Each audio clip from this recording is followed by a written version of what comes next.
प्रस्तुत प्रकरण में अनावेदक क्रमांक 1 बीमा कंपनी ने आवेदक द्वारा प्रस्तुत प्रतिलिपि आवेदन पत्र में उल्लिखित तथ्यों को अस्वीकार करते हुए कहा है कि मृतक जिस वाहन में यात्रा कर रही थी उस वाहन का मालिक, चालक एवं बीमा कंपनी भी इस प्रकरण में आवश्यक पक्षकार हैं, जबकि आवेदक द्वारा उन्हें पक्षकार नहीं बनाया गया है।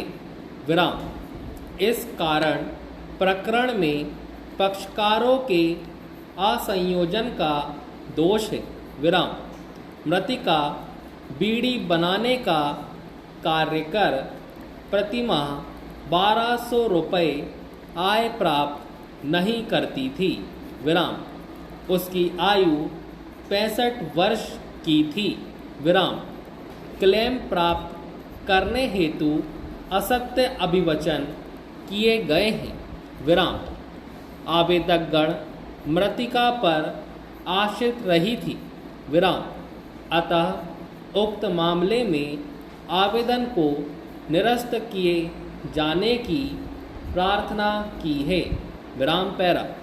इस साक्षी की प्रति परीक्षा के दौरान ऐसे भी तथ्य सामने नहीं आए हैं जिससे इस साक्षी द्वारा मुख्य परीक्षा में किए गए कथन खंडित होते हों कि प्रश्नगत वाहन ट्रक के चालक द्वारा अपने वाहन को तेजी एवं लापरवाही पूर्वक से चलाकर बस में टक्कर मारी दी थी, जिसके कारण आई चोटों के फलस्वरूप आवेदक की पत्नी की मृत्यु हो गई थी।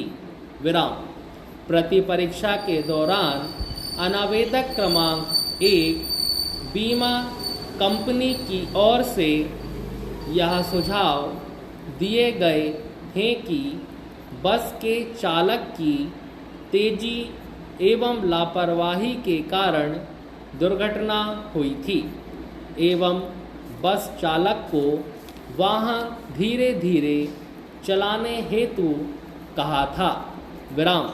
उक्त दोनों सुझावों को अस्वीकार करते हुए कहा गया है कि बस का चालक बस को धीरे धीरे चला रहा था।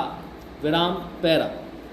जहां एक ओर आवेदक के कथन से यह स्पष्ट हुआ है कि दुर्घटना प्रश्नगत वाहन के चालक के परिवहन से कारित हुई है, वहीं दुर्घटना की रीति को स्पष्ट करने में वाहन चालक परीक्षण अनावेदक गण की ओर से नहीं हुआ है। विराम।